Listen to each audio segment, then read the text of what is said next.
up on DC News Now at 4, a controlled demolition to free the cargo ship under the collapsed Key Bridge in Baltimore. We're live ahead of detonation. Tomorrow is primary day in Maryland, a tight Democratic race down to the wire as voters tell us which way they're leaning. We're enjoying sunny skies across the DMV for now, but we'll let you know when more rain is going to return. Another day, another black bear spotted in a D.C. neighborhood. What neighbors have to say. And we're spotlighting a local market, giving the Asian American community a chance to find success while putting a stop to human trafficking. You're watching the station covering all of the DMV. This is DC News Now.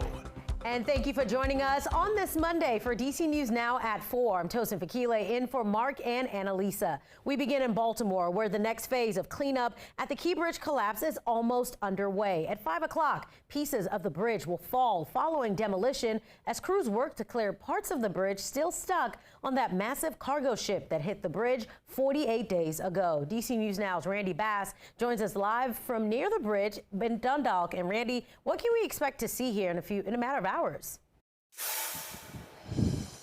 Yes, engineers here today making it clear they aren't blowing up the bridge per se. We aren't going to see a big Hollywood-style explosion, but in the next hour or so, we will see large chunks of steel falling from the large truss that remains over the cargo ship, the Dolly, what remains now of the Key Bridge.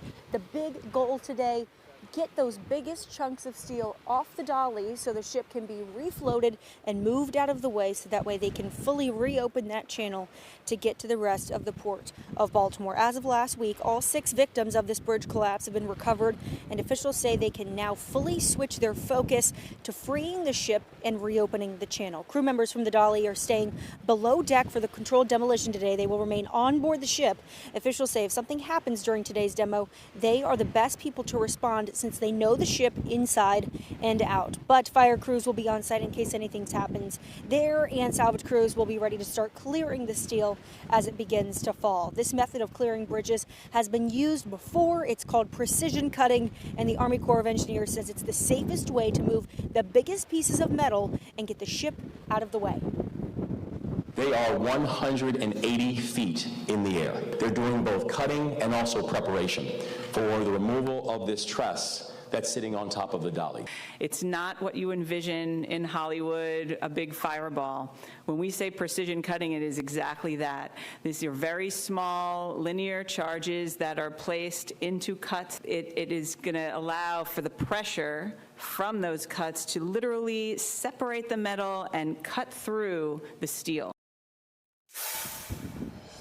Again, this all slated to happen in just about an hour here. We are about 3 football fields away from the action. We will bring it to you right here live on DC News Now as it happens. So be sure to stick with us for live coverage throughout the afternoon. In Dundalk, I'm Randy Bass, DC News Now.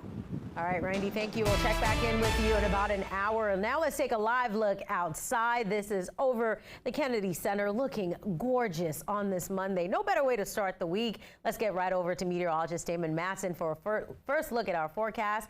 And Damon, I cannot love today's weather enough. It's picture perfect. Tosin, we finally got the sun back. I think that's the big thing that everybody is loving here today, and rightfully so, because we have had quite the stretch of unsettled weather. Now, we got a little bit of sunshine at times on Mother's Day yesterday, but most of the weekend we were just dodging showers and storms. Now, those clear skies were out there early this morning, enough so that we had a very chilly start, upper 30s, lower 40s for some of the locations west of I-95 in the DMV. A little bit more mild, closer to DC there, but it was that same clear sky, all the sunshine we've had throughout this entire Monday that brought those temperatures right back up. It is warm but comfortable in the middle to upper 70s, primarily across the entire DMV. We have a couple of locations like Westminster at 81, just up into the lower 80s, but not by much. And that is,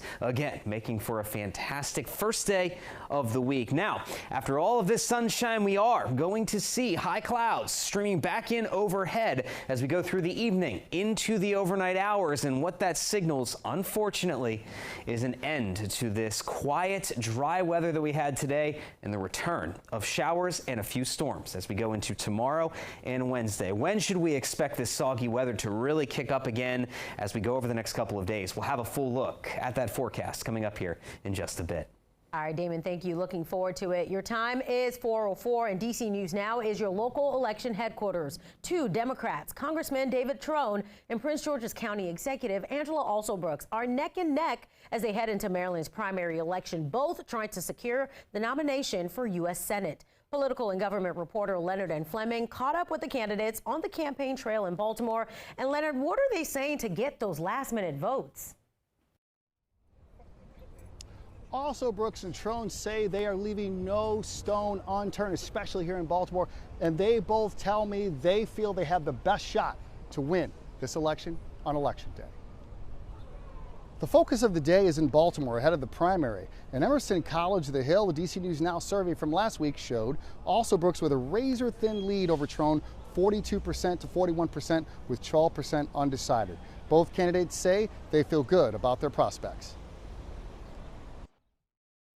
What I have discussed, a message that is resonating is one about economic opportunity for all of our families. I'm talking about safe and affordable places to live. Voters just want to change. I mean, voters are tired of the same old, same old. They're tired of the special interests always getting their way and never seeing their life change. Either Alsobrooks or Trone will face off against the presumptive Republican nominee, former popular Governor Larry Hogan, and we'll know what that is tomorrow going into the fall race. Reporting for Baltimore, Leonard and Fleming, DC News Now, back to you. All right, Leonard, thank you. And just another reminder, Maryland primary is tomorrow. Also tomorrow, West Virginia's presidential and state primaries. Absentee ballots can be returned until May 15th without a postmark. Those with a postmark for Election Day must be returned by May 20th. In Virginia, early voting is underway for the state's primary. Registration deadline is May 28th. You can request an absentee ballot until June 15th. In the district, a new poll from the Washington Post showing D.C. Mayor Muriel Bowser's approval rating hitting a 9-year low. Those polls cited her efforts to reduce violent crime and handling issues like homelessness and public schools. 655 residents in D.C. were surveyed. According to the Post, less than half, 46% of those polled say they approve of Bowser's performance, a significant drop from her 58% rating in 2022 and an even bigger drop from 67% in both 2019 and 2017. The decline shows up across demographics as well. In 2022, white women had a 2-to-1 positive rating of Bowser. Now, an even split. Younger and elderly residents also in disapproval. You can find a link to the entire poll on our website, dcnewsnow.com. And the news of Bowser's ratings come as the district continues to see more underage violence. D.C. police say a 12-year-old accidentally shot himself on Mother's Day. Officers are trying to figure out how he got a hold of that gun in the first place. D.C. News Now's Liberty Zabala has the latest. This is now the second Mother's Day in a row in which a child was involved in a shooting. MPD behind me here is investigating, and all of this happened just around the corner from last year's shooting. Metropolitan Police say the young boy accidentally fired the gun and injured himself. The shooting happened in the 3600 block of J Street on Sunday afternoon. Crews rushed the boy to the hospital. He was conscious and breathing with non-life-threatening injuries. Now the big question remains about how the boy got the gun and whether any of his family members will face any charges. This shooting comes a year after another child, 10-year-old Ariana Davis, was struck by gunfire last Mother's Day. Bullets struck her when she was riding in her family's car through Hayes Street, just 1 block over from where the boys' shooting happened. Both shootings in the Mayfair neighborhood on days that were supposed to be times for celebration. And that's not all. Just the night before, officers responded to another shooting on 47th Place Northeast involving a teenager who accidentally discharged a gun and injured himself. Parents need to pay more attention to their children. We living in a city where it's in an uproar right now. They need to monitor the children more. They need to pay attention to their children. They need to talk to their children and find out what's on their mind. Now, the Northeast DC community has been marked with violence recently. Back in February, just up the street in the same neighborhood, 3 blocks north of J Street, police also found the bodies of 3 shooting victims, and they're still searching for the suspects in that shooting. For now, in Northeast DC, Liberty Zabala, DC News Now. A new safe commercial corridor hub connecting people to city services just launched in Anacostia. The hub opened on Martin Luther King Jr. Avenue Southeast in Ward 8. Officials say the hub is staffed with outreach teams from several areas, including public safety, human services, and behavioral health. Their goal to respond in real time to community concerns and help keep those corridors safe and clean. The Ward 8 hub is the second to open in the district. The first opened in Chinatown. These are places where residents can walk in to get help from DC agencies, that people are getting the behavioral health services that they need. And people can walk in for services from 9 a.m. to 5 p.m. Monday to Friday. Happening right now, Virginia leaders deliberating in Richmond, one step closer to passing a revised budget days after the initial budget was due. That proposed budget passed the House Appropriations Committee and the House earlier this afternoon. Governor Glenn Youngkin just speaking with lawmakers within the last hour, hoping to get this deal passed. We'll hear from him as soon as he wraps up.